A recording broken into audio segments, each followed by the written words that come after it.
आज बैठक घेण्यात आली. काय विषय होता? उद्या काय उद्या आज नांदेड जिल्ह्यामध्ये नांदेड उत्तर मतदारसंघातली शिवसेना पक्षाची बैठक आयोजित केली. त्यानिमित्ताने या बैठकीला उपस्थिती या नांदेड उत्तर मतदारसंघाचे जिल्हा प्रमुख साहेब तसेच आमचे दुसरे जिल्हा प्रमुख उमेशजी मुंडे, योगेश कदम, आमचे काका सावंत, तसेच गटनेता सिंग गाडीवाले, तसेच संदीप गाडीवाले आणि दर्शनभाई जाधव असे सर्व पदाधिकारी होती, महिला आघाडी होती, तसेच सर्व जे उमेदवार उभे होते त्यांनी सुद्धा उपस्थित लावली.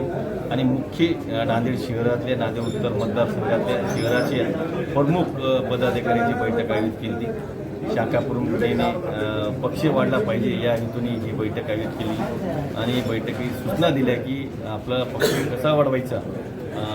आता नवीन शाखा प्रमुख, नवीन विभाग प्रमुख, नवीन बूथ प्रमुख असे नियोजन आमचं भविष्यामध्ये ठरलेलं आहे. येणाऱ्या काळामध्ये जिल्हा परिषद आहे, विधानसभा, लोकसभा या हिशोबाने आम्हाला ही बैठक वाढ करण्यासाठी, पक्ष वाढ करण्यासाठी ही बैठक आयोजित केलेली आहे. याच्यात सूचनासुद्धा दिलेल्या जिल्हा प्रमुखांनी मी सुद्धा दिलेले आहे. आपल्याला महाराष्ट्र राज्याचे उपमुख्यमंत्री एकनाथभाई शिंदे साहेबांची ताकद वाढवायची आणि ताकद वाढत पक्षीसुद्धा वाढला पाहिजे या हेतूने नांदेड उत्तर मतदारसंघातले जनतेची कामं झाली पाहिजेत. यासाठी जे आज उमेदवार उभे होते त्यांनासुद्धा ताकद देण्यासाठी ही बैठक आयोजित केलेली आहे. त्यानिमित्ताने 100% त्यांच्या मी पाठीशी आहे. सर्व शिवसैनिकांच्या नांदेड जिल्ह्याच्या शिवसेनेच्या पाठीशी आहे. एकनाथभाई शिंदे साहेबसुद्धा सर्व शिवसैनिकाच्या पाठीशी राहतील याची मला गॅरंटी. कारण एकनाथभाई शिंदेचे एक सामान्य शिवसैनिक असल्यामुळे सामान्य शिवसैनिकाचे मुख्यमंत्री झालेत या हेतूने त्यांना जाण आहे. 100% आमच्या पाठीशी राहतील.